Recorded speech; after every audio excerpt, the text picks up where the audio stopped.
Welcome to another edition of the Shatter the Script podcast. I'm your host, Jared May. This is the Week 9 college football edition. We'll be going through the STS poll, our top 25 teams, kind of spotlighting which conference teams should be where, kind of a recap analysis of Week 8 and leading into Week 9 with some big-time matchups within the SEC and some other conferences. But joining me today is the analyst back at it, and we're happy to have him in. Anytime we can get the analyst and the medical guy back in here kind of contributing and showcasing their ball knowledge is quite elite, so we're happy to have you. Welcome to the show, Ryan.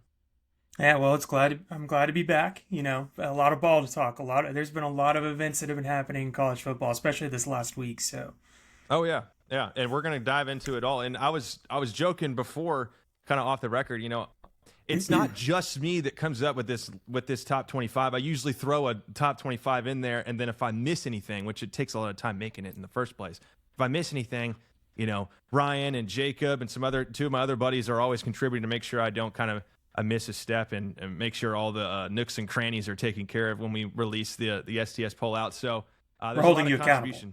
Yeah, exactly. Exactly. But if you are a first-time listener, I did want to highlight, you know, the analysts joining in as well as when the medical guy joins in. They've been contributors to the show for over 2 years, and so they'll continue to do so. And we'd like to have them on whenever we can. You know, with their busy lives and things like that. Of course, you know, this being such a fun hobby, it's always nice to have them on, and they know just as much ball, if not more, than I do. So, one of the things I want to go into today, if you are a first-time listener, is of course kind of shout out our platform, which is ever so growing. If you are on socials, you got the TikTok, Instagram, and Twitter. You can find us at STS_pod or Shatter the Script. Our YouTube platform is also at Shatter the Script. We release 3 to 5 minute segment clips per episode, kind of spotlighting the hot topics within that if you can't catch the entirety of the episode. So stay tuned for those weekly. And then, of course, we're rolling out 30 to 60 second clips weekly that are attached to the episode as well. So welcome in. Let's get right into business. The STS poll. Let's get into it. Ryan, any fun findings over the weekend that you kind of wanted to, just off the top of your head, you're like, we got to talk about these guys first? Or is there while I pull up the STS poll? No, I mean, I was going to let you kind of roll through it. If you wanted to stop and talk about a team, I'm more than happy to give my opinion on them. So I'm really shocked to not see Sam Houston on this list, Jared. Yeah, exactly. Well, I'm not even going to say their record because they're the one of 3 teams that have not won a game in the FBS. So yeah, we're not going to be. We got a lot of fun teams to talk about, so we won't be talking about the Bearcats. All right. Well, the screen is up. The STS poll is right there, ready to go. One of the things that I like to highlight on here, and you know, I always go through here, and I'm like, I want to go full screen, and then I want to be able to see what I'm looking at on Riverside, but we're just going to leave it like that. So I'll have the STS network just sitting there. But yeah, okay. First and foremost, you know, I actually kind of want to highlight Navy. You know, I kind of like to start from the bottom and go all the way up to the top. But this was almost like a popular fan vote. And you know, not many people have watched these Navy games. Of course, I'll be the first to tell you I haven't seen a lot of them. They're kind of hidden in certain window slots throughout the year. They got a big game versus Notre Dame coming up in a couple weeks that's going to be highlighted on NBC.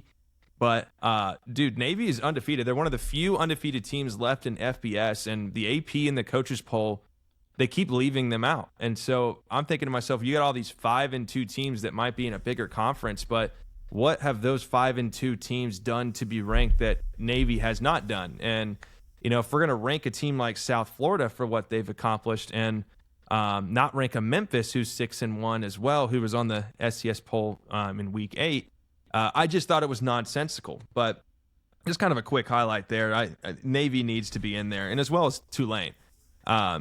Tulane's head coach, I can't remember his name for the life of me, but he's a primetime candidate to kind of move up in conference over time, and he's done a phenomenal job over the last 2 years at Tulane. So had to John Sumrall.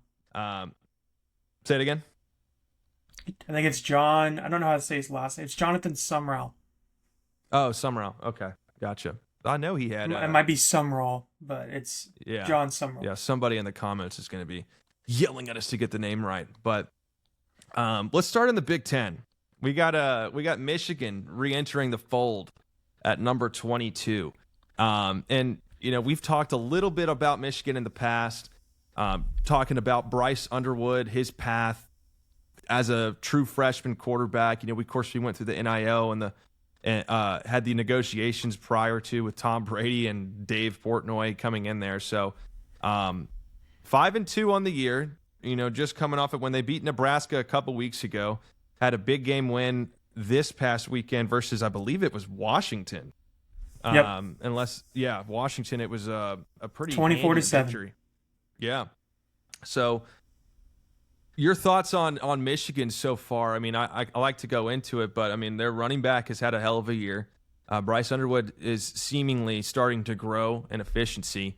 But do you think that Michigan deserves to be in the top 25 after what they've shown so far through 7 or 8 weeks of gameplay? Yeah, I mean, I think so. The reason I think you can say that is because, I mean, their two blemishes on the schedule are against top teams. USC, who, just got beat by Notre Dame, and the other one was Oklahoma. And, you've got Oklahoma ranked 8th on this list, and that's completely fair, I think. They lost to Oklahoma 24-13 on the road. That was one of Mateer's best games, if you remember correctly. Mateer looked phenomenal in that game. And Oklahoma's defense looked really good. But, Michigan has historically been a, run-first football team under Harbaugh. And I think they expect a lot of they expect excellence at Michigan. So what I will say is right now they deserve to be on this list. But if they do not finish this season with like 3 losses and a bowl win, I would say expect the coach to get fired.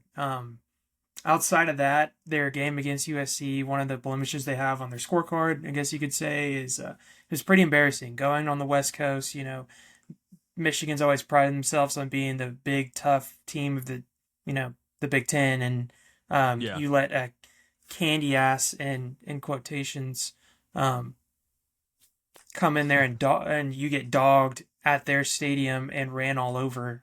It's not a good look. So as of now, I would say Michigan's in there, but I'm not like completely sold on them. But to your point, Bryce Underwood has looked a lot better this last couple weeks.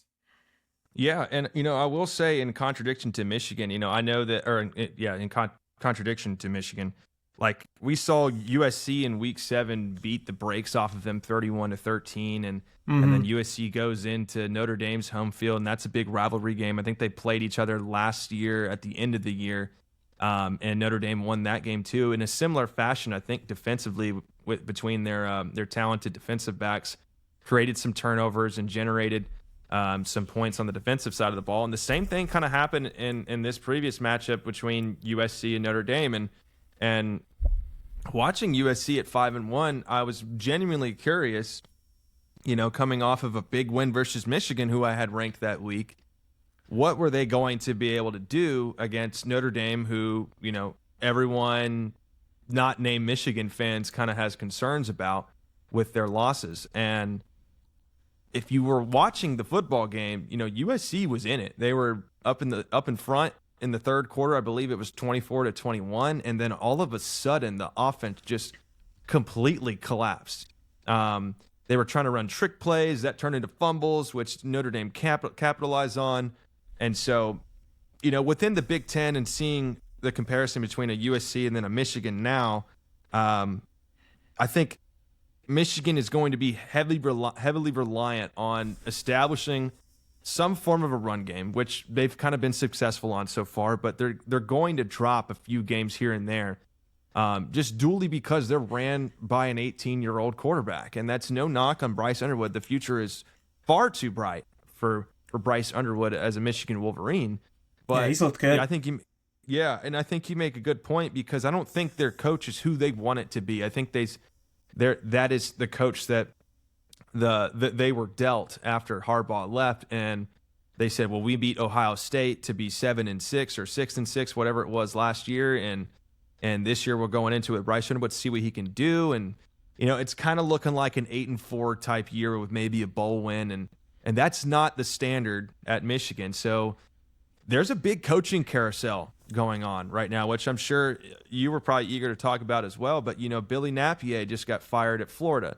You got Mike Norvell on the hot seat. You got James Franklin let go by Penn State. So there's a lot of coach opening. This might be the year that you want to get into it as a Michigan fan if it's not up to standard. Yeah, I would agree. I have a comment on that as well, but there's a team on here that might also have a coach fired, and they're not far up the list. Oh yeah, I think I know. You know what I'm Perhaps talking who about. you're talking about. I want to say it's right at number 20.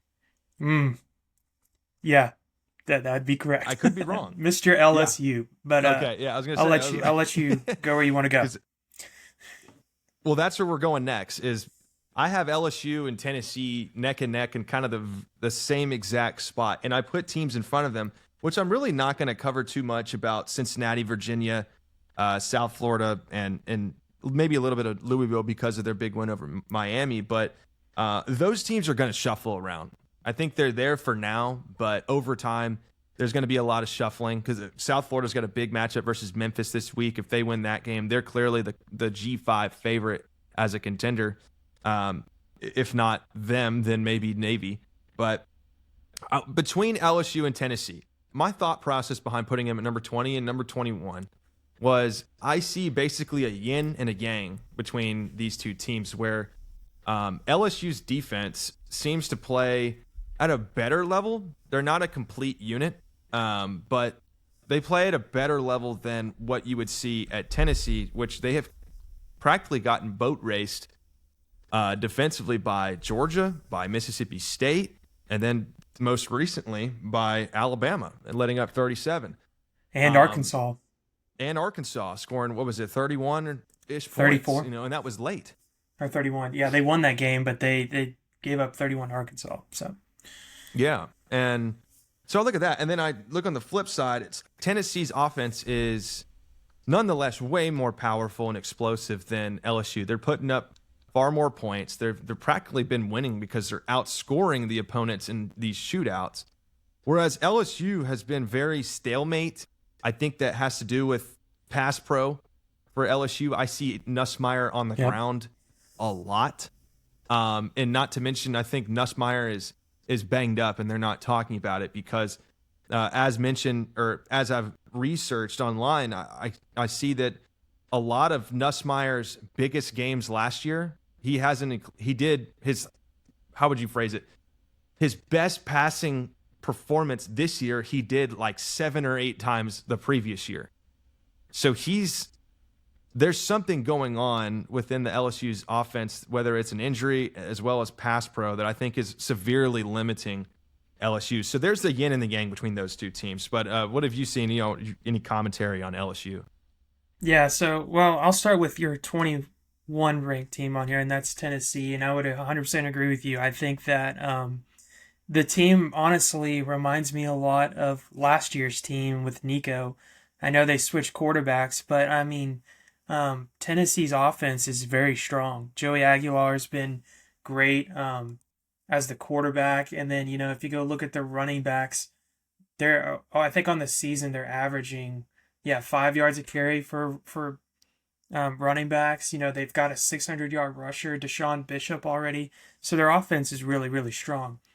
The problem, like you're saying, is their defense, and I feel like that's been a thing for Heupel for a long time at Tennessee. They cannot stop Georgia. They can't stop Bama. They can't, I think if A&M plays them, A&M scores 35. Ole Miss plays them, and I think they end up playing Ole Miss at some point. I have the schedule right here. I believe so. No, they don't. But if Ole Miss played Tennessee, then Ole Miss would score, I think, 40. It's just their defense is just very, very bad. And it's kind of like in the game against Bama. They get down there, you think they're going to have a chance, and Aguilar throws an absolutely terrible pick six right there on the goal line. Didn't see the safety. And, I was sitting there with my wife, and I turned to her, and I was like, this game's over. Like, you do that at Bama, yet that it's good luck coming out of the locker room. And they interviewed Heupel right after that, and Heupel was like, what do you got to do to get your quarterback back in the game? And he's like, he'll be ready. It's like, Okay, that Yeah. was like taking the air out of the room. So, yeah, I mean, Tennessee's got to figure out a way either to supplement their defense through the portal by getting some guys, or just recruit better on defense. So, if I'm Heupel at Tennessee, I'm starting to think about either my staff, or I'm starting to dip my hands in the portal. So, Yeah, and I'm not gonna be the one to doubt Heupel's coaching ability, especially offensively. But in terms of the drop off in from last year to this year, and for talent, for what they're making up for that with, I think is worth noting. But I mean, something that fans have to realize, and nobody seems to be recognizing this, and Lane Kiffin talked about it, is with this NIL and this portal aggressiveness and the kind of the balancing of the scales, the committee and college football atmosphere fans and analytics and things like that have to recognize that the records are going to be different. They're going to change. And we've mhm. said since the beginning of this season that there aren't going to be any unbeaten SEC football teams. A lot of them are going to be 2-3 wins that are leading or 2-3 losses that are leading the conference, going 9-3, being 10-2 with only one SEC loss and maybe one other loss outside of the conference. And that's the new norm. And it's going to take an adjustment for fans to say, well, they're 9-3. They lost to South Carolina at home. And it's like, well, if you look at Oklahoma's schedule, you're like, well, you would bet that an Oklahoma or a South Carolina, or especially in Arkansas, I know they're not a stronger team in the SEC, but those schedules are brutal. They're absolutely brutal. And looking into Texas's upcoming schedule, I think they play Vanderbilt either this upcoming, no, not this upcoming week. They play Missouri, but the week after, I believe they play Vanderbilt. I think they play Georgia, then they play A&M at the end of the year. Like, so that's why, honestly, that's why Texas is not. I'm not a big forecaster, but I did not like what I saw from Texas either. Oh my But God, no. yeah, no, I don't understand what it's the brand. It's what I've complained about to the people on TikTok that are commenting. I'm like, you can't rank based off brand. You can't do that. You have to rank based on what they've accomplished and the resume that they've done throughout the season thus far, which is why there were a lot of changes this week. But let's get into the Big 12. Let's get into some Big 12 football. We had the Holy War, right? The BYU versus Utah, very close game, very slow start. I'm not sure. I remember we were all watching different types of games. I watched 90% of this one. I was flip-flopping between two different games. But I understand people are like, well, BYU 7-0. They should be in front of a Miami, a Notre Dame, a Missouri, and things like that. I don't believe that. I think they dodged a bullet versus Arizona. I don't believe they should have won that game. And if you stayed up late till 1 a.m., then you would have saw that. And then against Utah, everything was so slow. It was so non-aggressive, and it was just a weird battle. And I think that's the Big 12 outside of Texas Tech. But have you watched any bit of BYU or in the Big 12 itself? Have you seen any potential dark horse players maybe coming up to usurp BYU, or what's your stance on that? Yeah, I mean, I watched the Holy War, and I'm like you. It was just like, it felt like going from watching like Bama, Tennessee, or even like the U of H game.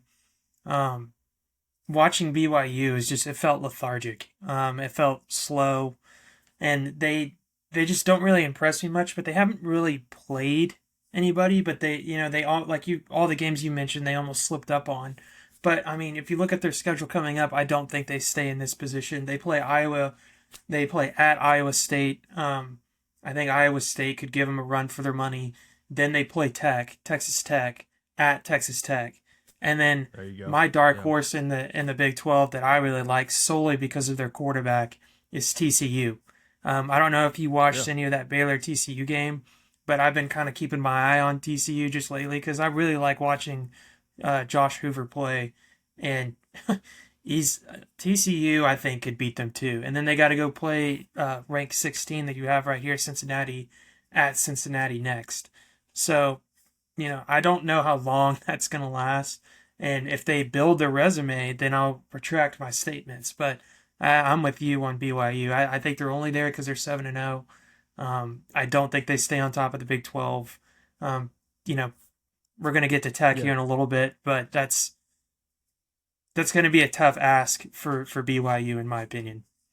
Yeah, and I look at their wins, their biggest wins, and the biggest one I can see on here is this previous week with Utah winning 24-21. But previously they escaped an overtime loss to Arizona, so you could count that as well. But outside of that, West Virginia, Colorado, East Carolina, Stanford, which I guess just beat Florida State, and then there's Portland State. So I mean they. Outside of these last 2 weeks, and you can argue just this past week versus Utah, there hasn't been much challenge yet. But Iowa State, Jack Beck, the quarterback over there, I believe his first name is Jack, but I know his last name is Beck. They can do some damage there. They go on a bye week, and then, like you said, they've got 3 straight potentially ranked opponents if Cincinnati and Tech continue to do their thing. And one thing I saw with TCU's quarterback with Hoover, I believe he's leading the nation in either passing touchdowns. I want to say it's passing touchdowns. I want to say he has 20 plus passing touchdowns on the year, and he's leading the nation. So, and Sawyer Robertson out of BYU is having an exceptional year of throwing the football, and that coach over there is in desperation mode, and it's not panning out. So he probably will be on the hot seat as well in the Big 12. On the flip side of that, I think we skip to Texas Tech and cover that portion of the Big 12 because that's the only other Big 12 team within the top 15 that we have on this STS poll. This was a big game that everybody was watching, at least within our congregation. But I'll give you the first go at it. But I already have my own takes on what happened and why I put them at number 10. But what did you see from the Texas Tech Arizona State game? Yeah, I mean, that game was very, very, it was like a punt fest for a little bit. And as you can see from like at halftime, it was 9-7 Arizona State. And I don't really think I'll give Arizona State their flowers too. Um, they're not they're not a bad team. I'm not going to sit here and be like, oh my gosh, Tech dropped one. Like, Arizona State's not a bad team. They were a lot better last year, and I think they kind of got ripped through the portal. But, you go look at this game, and there's not anything that really screams like what happened with Tech. Their defense held on throughout the entire 3 quarters. Then their offense finally went down and scored, and then Arizona State, I think Levitt threw something over the middle and ended up getting a field goal to win the game, or I think it was a last-minute touchdown, actually. But, I'm not really worried about Tech. They slipped up. But I think they'll be fine moving forward, and I think this is, to sum it all up, I think this is your Big 12 winner. They've had some injuries that have kind of handicapped them a little bit. I think this was their backup quarterback in the game, right? Or did he come back? Yeah, that's right. You're correct. Morton comes back probably next week. Yeah, and this upcoming week. Will Hammond was the quarterback there in this game. Yeah, I mean, they just kind of stalled on offense all game. It was kind of a sleeper for them, but their defense is very impressive. And yeah, I mean, I still like them. I'm not too worried about what happens with Tech moving forward. I think their team's really good, and they've kind of shown that. I gotta remember who they play next, but I mean, they don't have any huge wins, but I mean, they beat the brakes off of Utah, and they've Houston. They've basically beaten Kansas. The brakes off of. Yeah, I was gonna say they've beaten the brakes off of everybody they played until this game. So they still got to play BYU.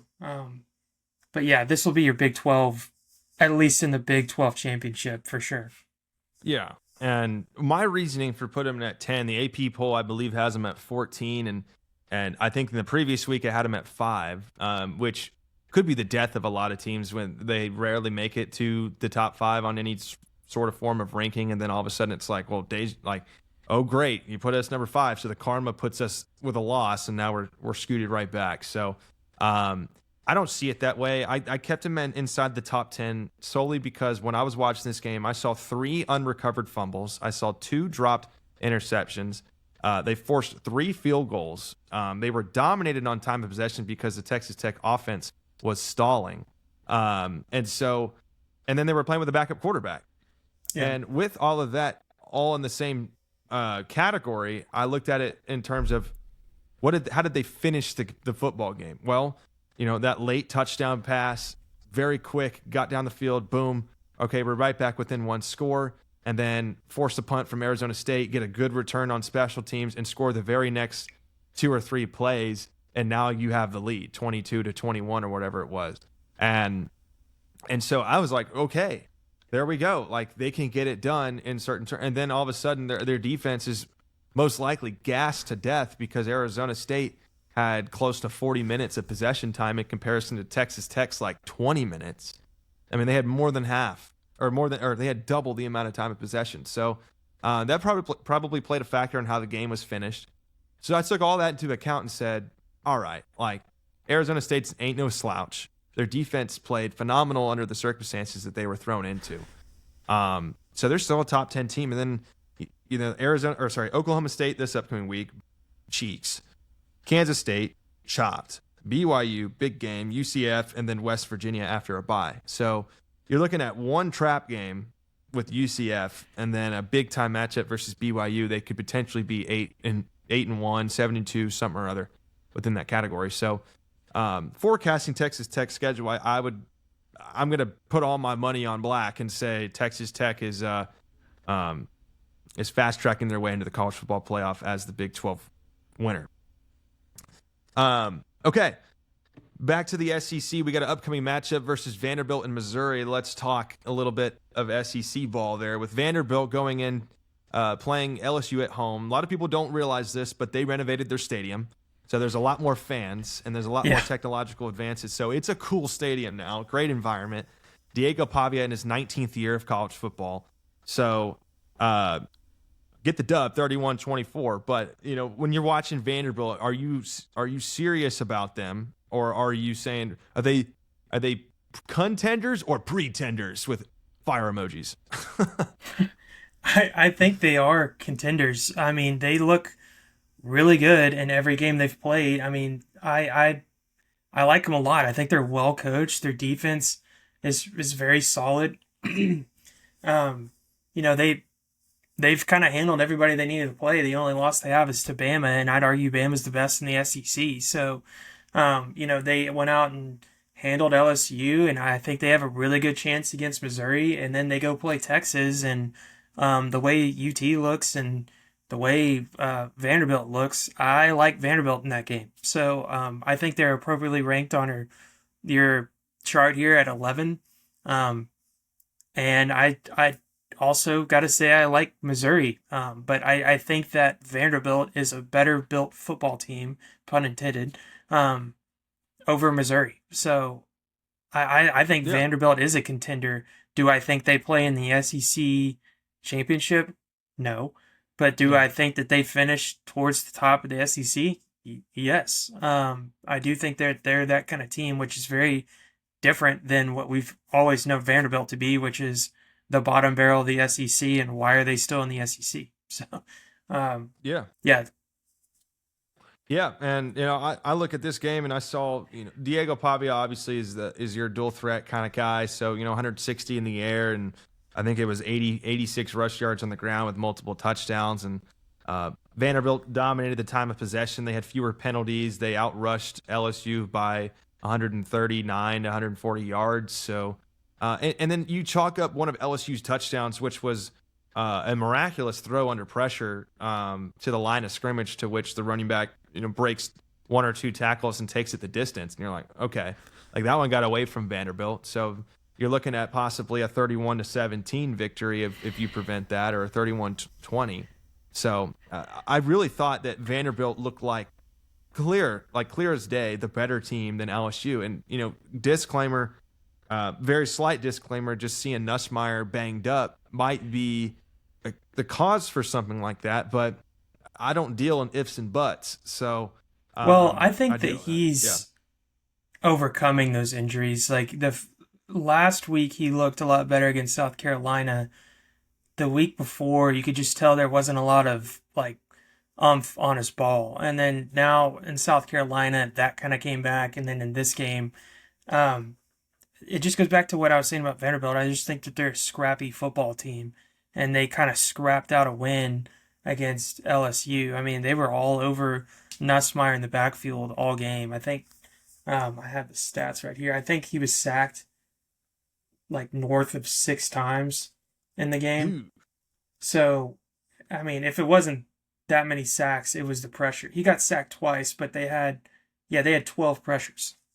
So I mean, Yeah. they're hitting him when he's throwing the football, you know. So there was multiple times where Nussmeier in this game got up and was like ankle or oh my rib, like they were getting after the quarterback. They're just a scrappy football team. Yeah. Yeah, 100%. And then I go back to Missouri, watching them against Auburn. And I will re-emphasize this like I do every single week. Auburn is really good at one particular thing, holding on to the football and doing nothing with it. They're very good at that. Jackson Arnold had his first ever deep throw connection that was dropped by their best receiver. So I thought that was ironically one of the funniest parts of this ball game. But Jackson Arnold, they're getting nothing done throughout the air, nothing done throughout the ground. He is a bench candidate for Auburn, I would argue, moving forward. They're not getting anything done within the SEC, but they're playing all these teams very close. They played A&M close. They played Georgia close. They brought Missouri to overtime. So they're dangerous. You can be a trap game, but what I've seen is a lot of these teams have pulled away in the fourth quarter and just kind of, once they get aggressive and they're not concerned with time of possession and kind of clock management, they seem to pull themselves together and kind of easily get past Auburn. But Auburn has an average defense with an offense that controls the football. So that's a dangerous team, especially away at Auburn. So I didn't want to knock Missouri too bad for that outing. Of course, we're going to see a real test this upcoming week. That they played, Bama within 3, which Vanderbilt did not do that. And that's with Missouri playing a really crappy game.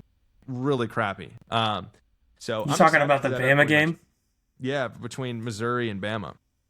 Yeah, that's, if you remember correctly, I was telling you, I was like, when they were driving down the field to win that game, and their quarterback Pribula.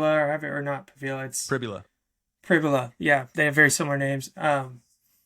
He threw that interception, and literally you're like, this quarterback's playing really well. And I was like, yeah, but I mean, they should have had like 3 or 4 turnovers because they fumbled the ball 3 times. He almost threw 2 picks, and then it finally hit him on the last drive. So you're right. They played Bama really close. I don't dislike Missouri at all. I think they have a good chance, but they have a tough couple weeks coming up. They got to play Vanderbilt, Texas A&M, and Oklahoma, and that's not including Mississippi State or Arkansas. And Arkansas has been kind of, I don't know, playing everybody to 3 because they can't stop anybody. But anyway. Yeah, I remember talking off the record. I said Arkansas is really good at losing by 3. Yeah, really good at it.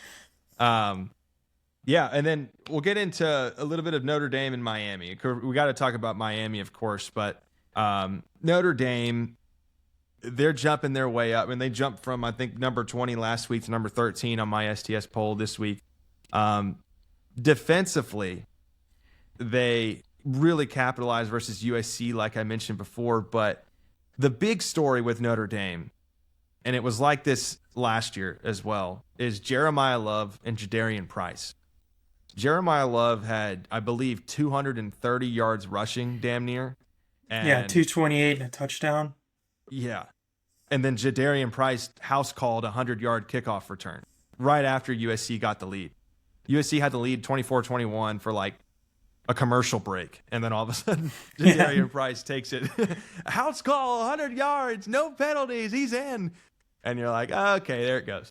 So Jadarian Price and Jeremiah Love, will suck the life right out of you if you're not careful. So that's a weapon for disaster. And Notre Dame has no more tough opponents to finish the season. So let the Irish fight. With what we all know left. Where they're going to end up. They're going to be won the battles. Yeah. Yeah, they're going to end up in the college football playoff. We all know it. But against their top proponents, You can argue Arkansas, I guess, because they're an SEC team. I'm not going to count them, but they're 1-2 against their big time games. And they lost to Miami, lost to A&M, and then they beat USC. And then they crushed the crap out of Arkansas. So that's it. The rest is history. And, while I'm here, I can talk about Ohio State with the same thing. You might as well just not watch an Ohio State game the rest of the year until Michigan. They're not playing anybody. So, those teams will be probably cemented within their positions currently, and we'll reevaluate once the college football playoff comes back around, which I'm sure Notre Dame will be in. And how the committee judges that? Well, by record, of course. They don't play for a conference title. They don't play in a conference. They just get to be there and have a 9-3, 10-2, 11-1 record every year and just be implemented in. And do they get a first round bye? No, but they're in. So that'll be interesting. But do you have anything to say about Notre Dame before we move to Miami? No, I mean, outside that, I told you over text, but I think Jeremiah Love's the best back in the country. He's easily a first round draft pick. I hate to say it, but CJ Carr's kind of grown on me a little bit. He is a freshman. At the beginning of the year, I'm like, this is just Riley Leonard 2.0. And he's kind of progressed. But I'm in the same boat with you on Notre Dame. I just wish that they would get in a conference, so I would have to stop seeing them show up in the playoffs and never, do what they need to do. Yeah. All right, we'll cover Miami, then we'll jump to kind of like the top 7-ish teams and kind of just highlight the big game matchups. Some of the other ones are self-explanatory, like Oregon. Well, hold on. Before we get into Miami, why don't you recap 25 through 13? We've been jumping around. Well, 25 through 13, if you're seeing it on the screen, obviously, it's going to be up on the thing. But, Tulane, 25 through 20 is going to be, Tulane, Navy, University of Houston, Michigan at 22, Tennessee at 21, and then LSU at 20. So you kind of got an SEC pairing there with some kind of sneakers going into the top 25. There's some newcomers, if you will. Another newcomer is Louisville after an upset versus Miami. So 19 South Florida, 18 Louisville. Virginia escapes a near-death experience and still remains at number 17. Cincinnati had a very slow outing, I believe, versus UCF, like 20-13 or something like that, or 20-11. So they're still ranked at number 16. The top 15 consist of a lot of your just outside the cusp teams that you could argue could be top 10, but outside of BYU. BYU 15, Missouri's number 14, Notre Dame at number 13, followed by number 12, Miami. Due to that head-to-head matchup there, Miami beat Notre Dame earlier on the season, so can't put Notre Dame in front of Miami yet unless Miami just completely collapses. Number 11, a huge jump, 12 spots from the previous week, coming off a bye week, is Vanderbilt at number 11. Now entering the top 10, which is where we have, Texas Tech, and then Ole Miss at number 9. At number 8, Oklahoma. Number 7, we got Oregon. Number 6, Georgia Tech. Top 5 rounding up Georgia, A&M. Number 3, Alabama. Number 2, Indiana. And number 1, Ohio State. So going into, I think, the 3 teams we need to be talking about in terms of performance within the top 12 that I have here and the teams we have remaining. We need to talk about Miami. We need to talk about Georgia. And then we need to talk about Alabama, I would say. I think Indiana and Ohio State did their thing. And there's really not much to talk about there. They're going to continue to roll. Oregon the same way. They played Rutgers. Blew the cap right off of them. They're going to be continuously good to finish out the year. Oklahoma, we thought they were going to, I don't want to coin this phrase from someone else, but we call it, some people call it Cocktober, with the Gamecocks being a dangerous team in October, but that's no longer the case. Oklahoma took care of business, and Ole Miss, really made up for that. I know they lost, but they really made up for, that dud of a game versus Washington State. They were in control of Georgia for 80% of the football game. But that's why we need to talk about Georgia here in a second. But we'll start with Miami. Miami upset by Louisville. Carson Beck throws 4 picks. What are you seeing out there? Are you hearing any rumblings? Is Mario crustable on the hot seat, or what's going on over here? Crustable. No, I don't think they are. I think they just I just thought they played really bad, and I mean I also don't think Louisville is kind of a team to be like to. They're kind of like an Arizona State in the Big 12 to me. They're not a team to just joke around about, and Miami looked terrible in that game. Like Jared said, Carson Beck threw 4 picks, and it just went all downhill from there. So yeah, I don't think Miami's like in trouble. They gave up a game, and like Jared said earlier, the NIL is you're liable to give up a game like that. So yeah, I'm not too worried about Miami. We keep switching teams, so I'm trying to pull up their schedule fast. Moving forward, I mean, their schedule is cake. They play Stanford, SMU, Syracuse, NC State, Virginia Tech, and Pitt. So I mean, this is going to be your ACC team, barring another hiccup that you're going to see in the ACC championship. Probably another rematch with Louisville, I would think maybe. So yeah, not too worried about Miami in the slightest. They just have to. It's kind of a wake-up call. Or sorry, Georgia Tech is actually going to be who I think they see in the. Yeah. But I mean, you can argue Louisville could sneak in there. Honestly, while we're talking about it, we probably need to locate Louisville's schedule, which I think I have here. Let's see. Yeah, because Louisville has Miller Moss transferred from USC last year. He played under Lincoln Riley. So when I saw that, I was like, oh, we could have an upset alert here on a Friday night under the Friday Night Lights. I mean, they're one of their worst loss is Virginia, who I have ranked right in front of them, which is on purpose. And then you beat Miami on a Friday night, 24-21. So big win over Pittsburgh earlier in the year. Pittsburgh's not a bad football team at all. That's going to be one of the sleepers towards the end of the year for Miami. So, like, with Miami's schedule going forward, obviously, I think if Louisville can get all the way up there and only stay with one loss, like Miami is suspected to do, there could be a tiebreaker there. You could have something, but I would imagine Louisville drops another game. I think yeah. Miami's the stronger team. I think they just played abysmal versus Louisville, which could be a forecast for, like, if you're in an uncomfortable situation, whether it be a neutral site or just some kind of like shakeup in the schedule. You're like, oh, we're playing on a Monday or we're playing on a Sunday. Maybe they're not built for a scenario like that. So maybe that's something to concern yourself with when watching Miami. But I think we just got a really bad game from Carson Beck, or that's what it is, was a really bad game from Carson Beck, and him blowing off the wide receivers and saying, like, we had a miscommunication, it's his fault. I don't like that either, but, at the same time, I believe he cheated on the Cavanagh girl. So, we don't know. Hat backward type quarterback. Any more on Miami from your side? Nah, I don't have anything to add on them. Okay. All right. Jump forward. Georgia Tech, big win. This is number 6, Georgia Tech. Big win over Duke. Looked to be like a sleeper team towards the beginning, playing them at Duke. They pulled away with Haynes King in the run game. And then, like we talked about, this is one of the teams we have to discuss is Georgia. Georgia finds himself jumping over the top of Georgia Tech after their win versus Ole Miss. This is 2 times this year now where they have trailed a ranked SEC team in what appears to be, or in what appeared to us as a shootout, and were not in control of the lead for most of the game and come out with a victory. And that's impressive.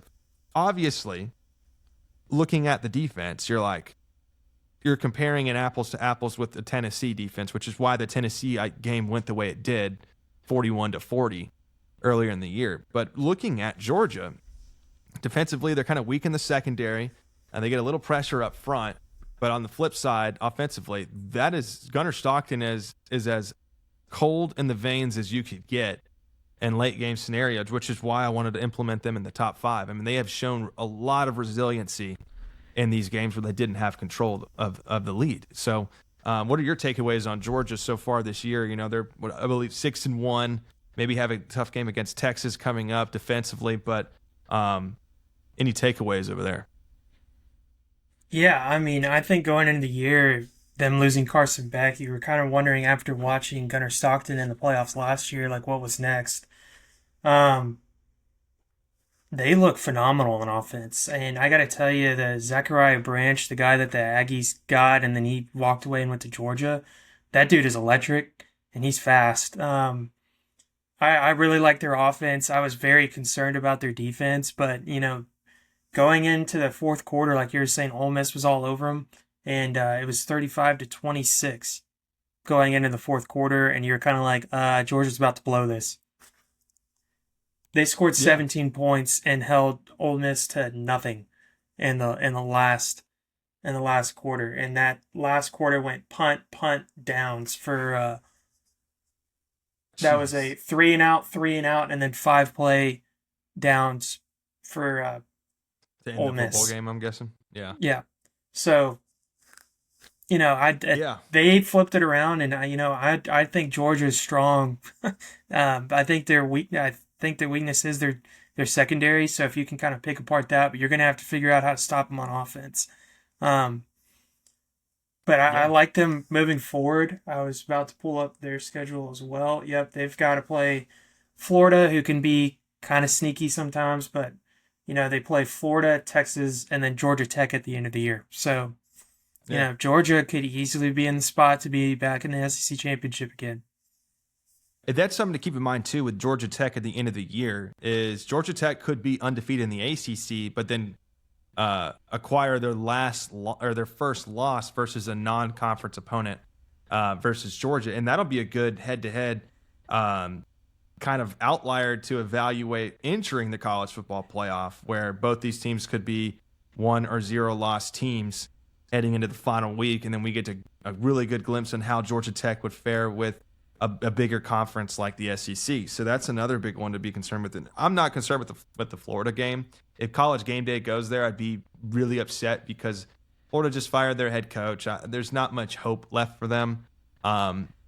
So I think Georgia will be A-okay until they play Texas, which you just never know what Texas team is going to show up. You just don't. I have an idea of what kind of team would show up. I would say the game would be a 6-7 ball game. But anyway, it's childish. Number 3, Alabama. I know. That's 6-7. What? Number 3, Alabama. Look, actually, before we get into Alabama, the last thing I want to say about Georgia, I want to say Georgia and Missouri are the only 2 teams to play Alabama within 1 possession so far in the SEC. So that's something to keep a note of. I said Georgia and Missouri, didn't I? Yep, that's correct. Okay, good. Okay. I was making sure. Sometimes I word fumble. Alabama number 3. Now, this is the big one. The headline here is 4 straight ranked SEC wins in a row. They beat Vanderbilt. They beat Georgia. They beat Ole Miss. No, it went Georgia, Vanderbilt, Missouri, and Tennessee. So, kick the crap out of Tennessee, kick the crap out of Vanderbilt, beat Missouri at home, and, you beat Georgia. I don't remember if they played them at home or away, but you beat them by 3. And so, Ty Simpson they beat him at Georgia. I would say the Heisman favorite right now. I believe beat him at Georgia. Holy crap. Yeah. And so I had Aggie fans, and I'm sorry. The home front, the homebound, sweet bounding down Aggie land. I'm sorry, man. I know you guys are getting up real upset because I put Alabama in front of A&M. A&M's biggest win is Notre Dame, and they're just begging to disappoint here coming up soon. And I know I have my hopes down, but I think they can beat LSU. But anyway, I skipped him in front of A&M for that sole reason. It's like, dude, the resume that Alabama has. It's like, what about the Florida State loss? I'm like, dude, that was a different team. I don't know what happened to Florida State. No one knows. That was They're laying down. Team. Yeah, they're done. I think they're getting bent over and it's like a dog going in the woods, at 15 years old and just passing away in the woods. It's essentially, I think, what's happening at Florida State. But one of them beagles running off. But what do you got on Alabama? Yeah, I mean, I don't think there's really anything to add that, this is a different team. When you thought about Bama with Saban, it was very much like a scare factor almost, but with DeBoer, they just are so talented. But Ty Simpson is such a good quarterback. He's constantly, if you're watching the Missouri game, the Tennessee game, even the Vanderbilt game, he just makes NFL throws. He's very calm in the pocket, makes the right reads, very elusive. He's just a very, very good quarterback. I would argue he might be the best quarterback in college football right now. He's playing lights out, and all of Georgia or all of Bama is. I mean, their defense is stout. I just think, like Jared's saying, and I do agree with this ranking over A&M. They are the most well-rounded, battle-tested football team in the SEC, and I would say in America at this point. And they've proven to the media and everybody else out there that's ranking them that they are the Alabama of old. And a lot of people had those questions after last year, but it kind of seems like DeBoer finally got who he wanted in, and they finally made the transition out of Saban, and they're dominant. They look really, really good and really scary. I hate to say it, but this isn't really like any news, but they're my pick for the SEC. They just good luck. They look really, really good. You're gonna have to catch them on a big off night. Oh yeah, and I full-heartedly agree with that. And I think there's more to see. If you want to nitpick, Texas A&M for what they've shown thus far, there's more to see with A&M. I mean, of course, we've got LSU and Missouri and Texas at the end of the year with a South Carolina home game, if you want to count that. But I think if A&M can show just an ounce of like, okay, we beat LSU we beat LSU, we lost to Missouri, and then we beat Texas and South Carolina. You're like, holy crap. Okay, you're looking at 11-1. And A&M has the potential to win all those games.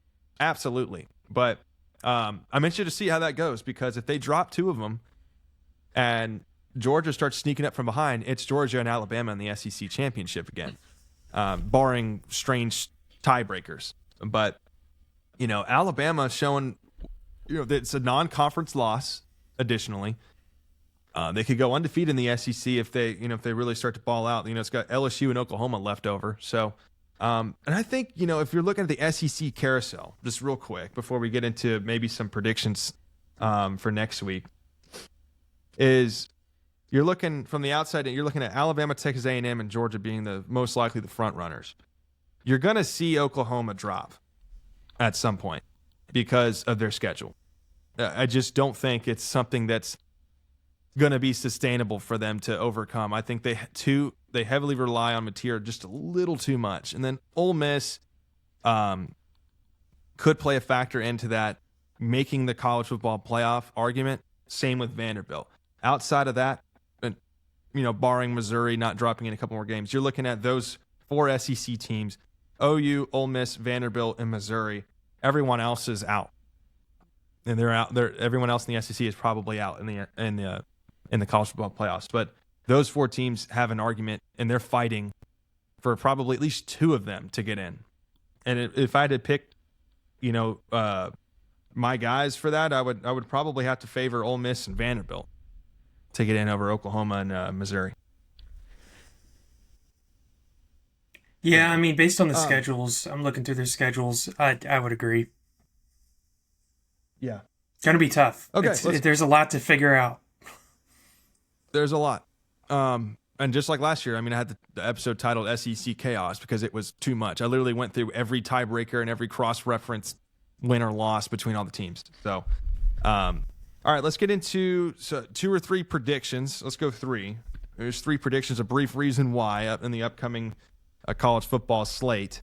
And then we'll wrap this show up with, this was a great covering of the SES poll, probably the most in-depth we've gone on it. So, all right, I'll start first with a little prediction over here, and I kind of want to highlight the G5 schools here. we got South Florida at Memphis, and I want to make sure it's an at Memphis before I get into this, because we all know these stadiums are just crazy. Going into Memphis, Tennessee. So hopefully no South Floridians get shot on the way into the game. But if I had to take this game, I saw Memphis, they beat Arkansas early in the year. They just took an L previously to UAB, which I did not appreciate from a projection standpoint. But both these teams are 6-1. South Florida ranked. I'm taking South Florida. I'm taking South Florida minus the points. No, I'm taking South Florida by at least one possession. So if I had to put a book on it, I'd probably say 6.5 spread. But I want to take South Florida with a 7 to 10 point margin of victory in this one versus Memphis on the road. And I still have them as my favorite G5 contender moving forward. Your prediction for next week, Ryan, for one of your games. What do you got? Yeah, I was trying to find it. There it is. I was gonna go Ole Miss, Oklahoma. I feel like this is an 11 a.m. game.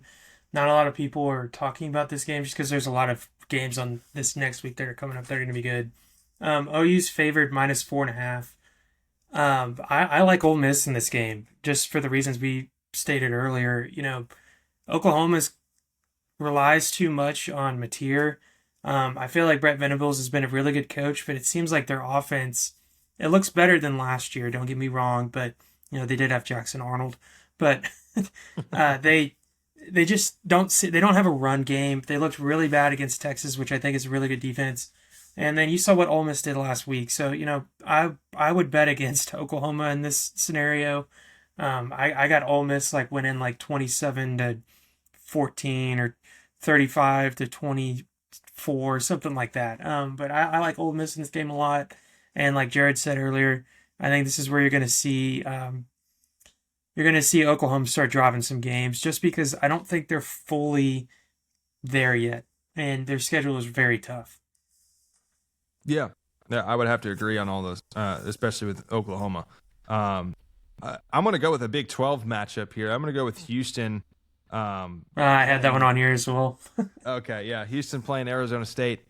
Going on the road to play Arizona State. I think back-to-back home games for ASU coming off a big victory versus Texas Tech. I think they might be a little battle-ravaged, and I've liked what I've seen from Connor Wegman so far, but I'm going to take Arizona State in this one. I really think they're going to start had that non-conference loss versus Mississippi State, but I really think they're going to start really catching some fire here. Sam Leavitt's healthy.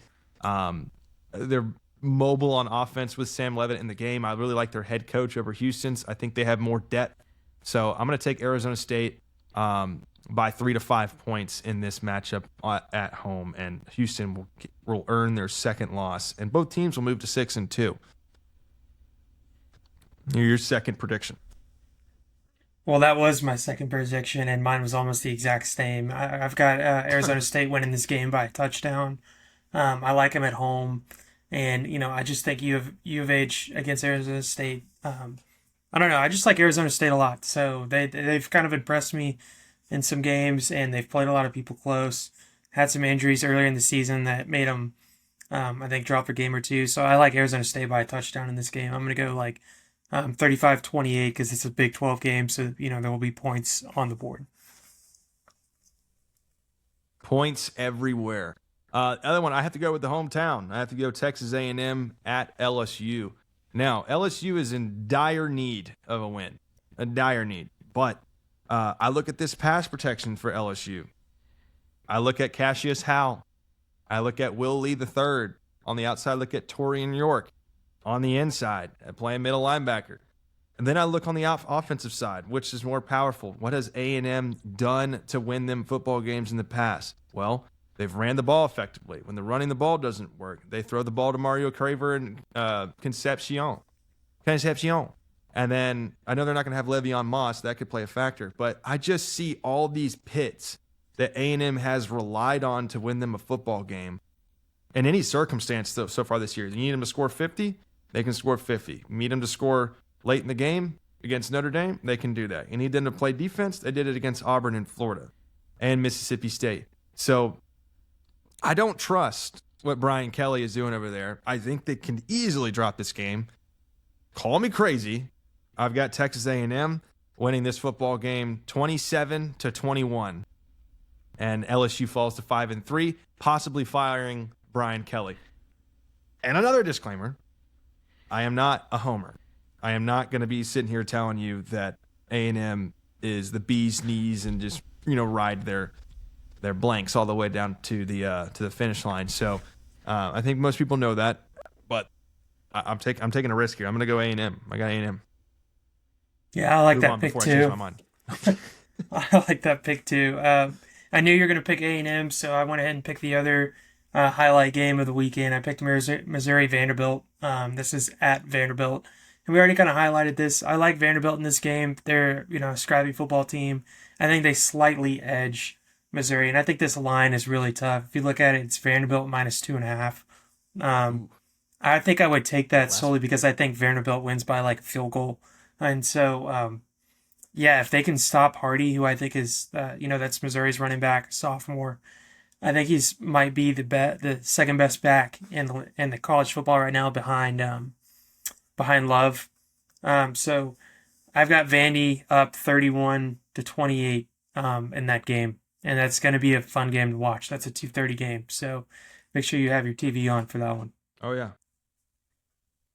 Make sure you have the box angled with all 4 games. But that wraps up our predictions. Of course, we have our college football pick'ems that we have to do off the record every week for an unknown prize, probably just a handle of Johnny Walker.